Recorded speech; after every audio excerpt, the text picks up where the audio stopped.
When a country reduces its trade barriers, it can happen in different contexts.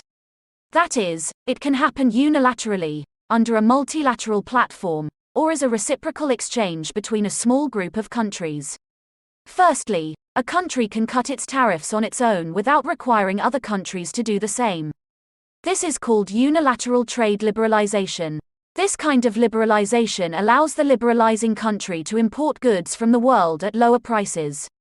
Consumers enjoy cheaper goods, while producers have better access to intermediate and capital goods, although they still face the same barriers when exporting their products to the rest of the world. Alternatively, countries can agree to cut their trade barriers simultaneously under the World Trade Organization's platform.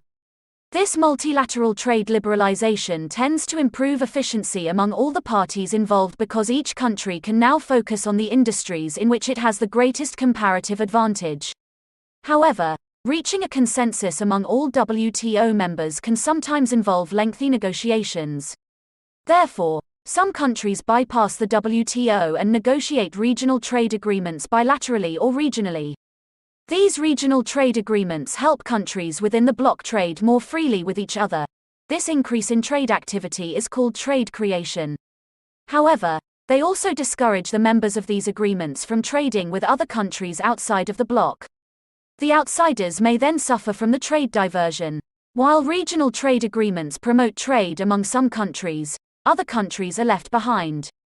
Lastly, the trade policy reforms we have discussed so far focus on border measures such as tariffs and non-tariff barriers.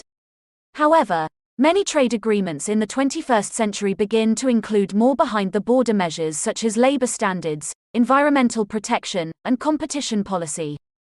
The second half of this module will explore these behind-the-border features of the new trade agreements.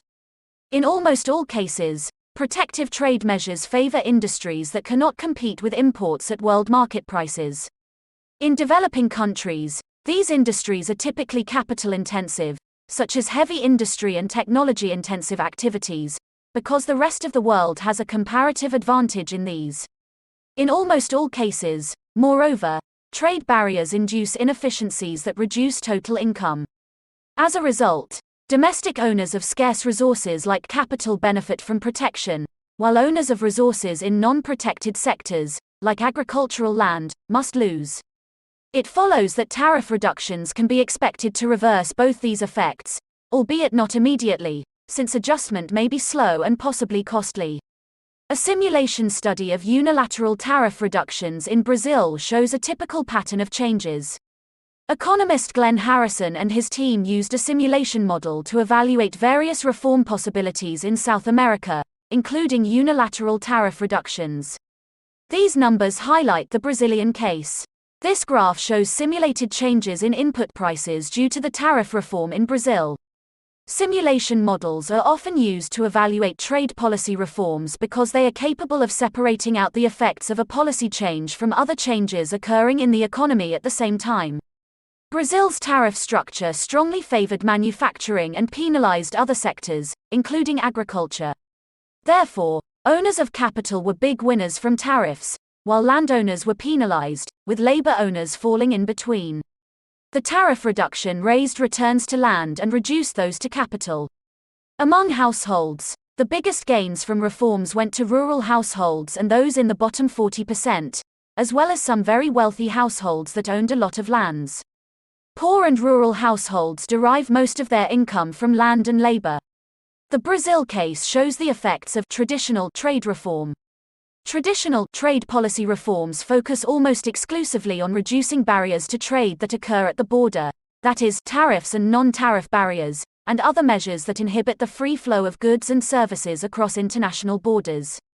Tariff reform has profound effects on any economy, and especially on smaller economies since their domestic prices must fully adjust to international market prices as trade becomes more open.